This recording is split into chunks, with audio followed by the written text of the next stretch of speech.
So yes, it is harvest time, September 29th.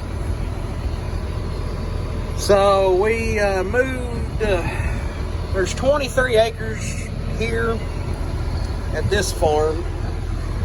And my uncle tested it, 2 days ago. And it was 15.5. So we were like, oh shit. So we didn't expect it to be that dry.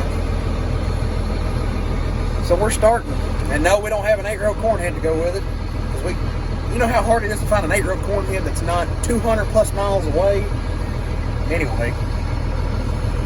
So we're just now started. We shelled that little 1 acre lot that's part of this farm. I got 7,300 pounds off of it. Whopping. Yeah. Wow. Let me do the math on there real quick. Okay, that's about 130. 130 BPA, so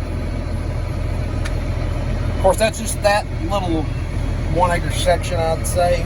And then the main show is this field and that field. So we will see how it progresses.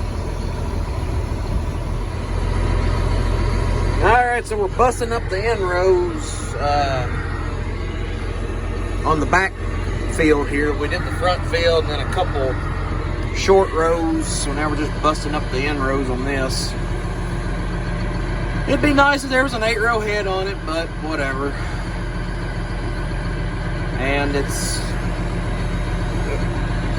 I wouldn't say, well, kind of slow going, yes.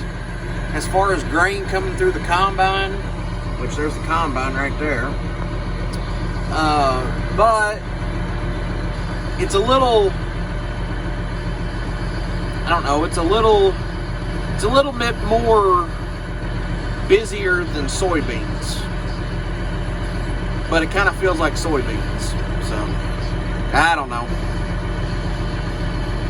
I'm writing the weights down, so we'll see what the, we're not gonna finish this tonight, but we'll see what the final tallies are when we get her done.